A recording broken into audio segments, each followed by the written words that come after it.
देखेंगे पटना में राष्ट्रीय लोक जनशक्ति पार्टी रामविलास पासवान की पहली पुण्यतिथि मना रही है। केंद्रीय मंत्री पशुपति पारस की पार्टी ने कार्यक्रम का आयोजन किया है। इस कार्यक्रम में राज्यपाल फागू चौहान, सीएम नीतीश कुमार, नेता प्रतिपक्ष तेजस्वी यादव, डिप्टी सीएम तारकिशोर प्रसाद और रेणु देवी भी शामिल होंगी। तो आपको बता दें, इस कार्यक्रम में तमाम दिग्गज शामिल होंगे। रामविलास पासवान की पहली पुण्यतिथि पार्टी मना रही है।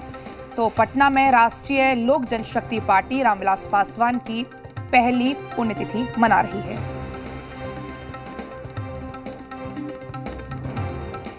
और हमारे साथ सीधा रुपेंद्र लाइव जुड़ रहे हैं। रुपेंद्र, देखिए, आज जो पार्टी है वो रामविलास पासवान की पहली पुण्यतिथि मना रही है, तो आज क्या कुछ आयोजन है और कौन कौन चेहरे जो मौजूद रहेंगे?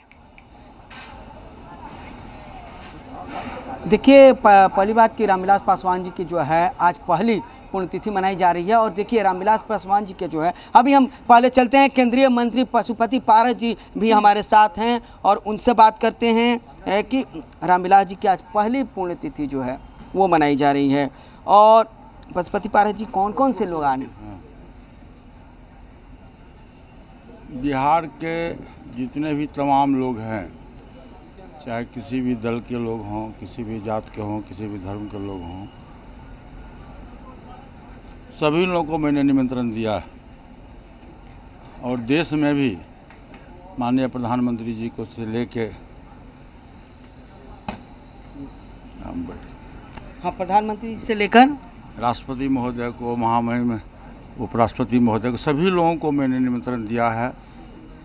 और प्रधानमंत्री जी का आ भी गया है, ट्वीट भी आ गया है, उपराष्ट्रपति जी का भी आ गया है। जो लोग नहीं आ रहे हैं वो लोग अपनी शुभकामनाएं वहाँ से भेज रहे हैं। और बिहार में मैं जो कांग्रेस, सीपीआई, सीपीएम, माले, आरजेडी, भाजपा, जदयू, उपेंद्र कुशवाहा जी से लेकर के सभी लोगों को मैंने निमंत्रण दिया है। और सभी लोगों ने अपनी स्वीकृति दी है कि 1 बजे से कार्यक्रम शुरू है और सभी लोग आएंगे। सभी लोग आएंगे।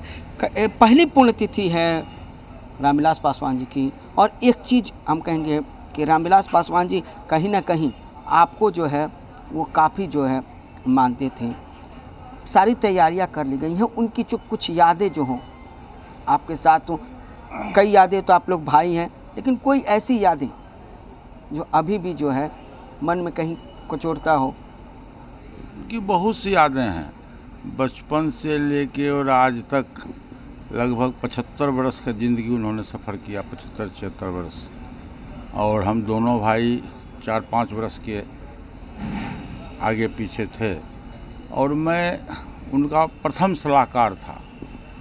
आप लोग भी देखे होइएगा कि 52 वर्ष के राजनीतिक इतिहास में जब कभी भी राजनीतिक मामला हो, चुनावी मामला हो, पारिवारिक मामला हो, तो प्रत्येक क्षण वो हमसे राय लिया करते थे। और मैं उनकी सेवा क्या करता था, उनके खाने की व्यवस्था, कैसे खाएंगे, क्या खाएंगे, कहाँ सोएंगे, कहाँ ठहरेंगे, कहाँ उनकी मीटिंग है, मीटिंग में क्या बोलना, टोटल काम मेरे द्वारा होता था। मैं उनका एक तरह से सलाहकार था। मैं छोटा भाई तो ज़रूर था, मैं उनका सलाहकार था। और मैं उनकी बहुत सेवा किया हूँ। आप लोग भी देखे होइएगा, ये जो मकान है इसमें 19 मकान में हमेशा आकर यहीं रह कर 1990 से ये मकान मेरे नाम से आवंटित था, जिसमें मैं राज्य मंत्री फॉरेस्ट था। उसमें से मेरे नाम से मकान आवंटित था। और फिर बाद में लोक जनशक्ति पार्टी के नाम से 2005 में ये आवंटित हुआ।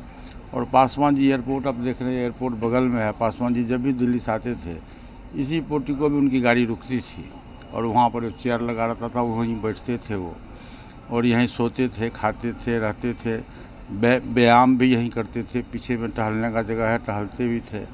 और यहीं से पॉलिटिकल कार्यक्रम में वो सब जगह जाते थे। और वो 2 चीज़ के बड़ी शौकीन थे, खाने का और कपड़े पहनने का।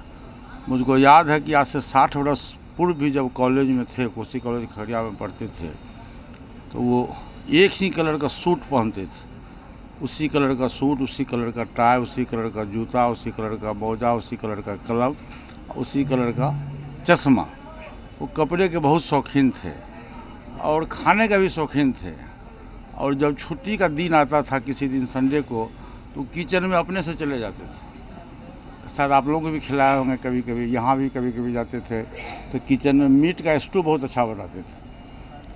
हाँ, सब प्रेस मीडिया के साथियों को बुला करके यहाँ भी 2 महीना 4 महीना पर यहाँ भी खिलाया करते थे। तो खाने के भी शौकीन थे और पहनने का भी शौकीन थे, और ईश्वरीय देन था उनमें, गॉड गिफ्टेड थे। और शुरू से ही शोषित, दलित, पिछड़ा, अति पिछड़ा, अकलियत के साथी थे। और ऊंची जाति के जो गरीब लोग थे उनके उत्थान की बात वो शुरू से करते थे, स्टूडेंट लाइफ से ही करते थे।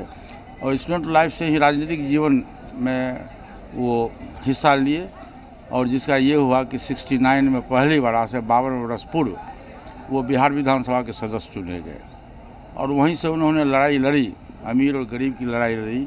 वो कहते थे, हमको याद है कि देखो, औरत और मर्द में झगड़ा हो तो औरत निरीह जात होता है, कमज़ोर जात होता है, इसलिए तुम औरत को मदद करो।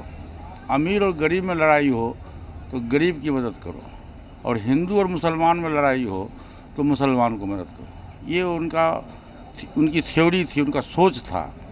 और उसी के तहत वो जो दलित पर उस समय अत्याचार हुआ करता था, आज से 60 वर्ष 50-55 वर्ष पहले की बात है, उस समय देश में छुआछूत भी था, जात पात चरम सीमा पर था। तो उसके निराकरण के लिए उन्होंने लड़ाई लड़ी और दलित सेना का उन्होंने गठन किया। 1983 में दलित सेना का उन्होंने गठन किया, और उनका नारा था कि मैं उस घर में दिया जलाने चला हूँ जिस घर में सदियों से अंधेरा है।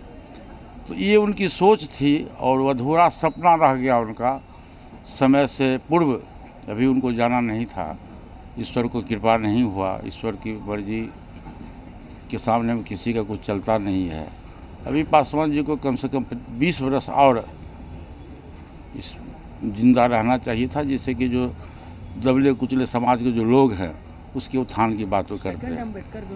वही मैं कह रहा हूँ। और नॉर्थ इंडिया से अधिक उनको लोग साउथ इंडिया के लोग मानते थे। दलित सेना का संगठन जो था साउथ इंडिया में बेसी था, बिल्कुल। और दलित समाज के लोग उनको सेकेंड अम्बेडकर की उपाधि दी। बिल्कुल रुपेंद्र। और जब 89 में पहली बार वो भारत सरकार के वेलफेयर और लेबर एंड वेलफेयर मिनिस्टर बने, तो वो मंडल कमीशन रद्दी की टोकरी में फेंका हुआ था। बिल्कुल। तो आज का दिन पार्टी के लिए बहुत ज्यादा अहम हो जाता है। किस तरीके से पशुपति पारस जी भी छोटी छोटी बातों को याद कर रहे हैं उनकी। फिलहाल रुपेंद्र, आपका बहुत बहुत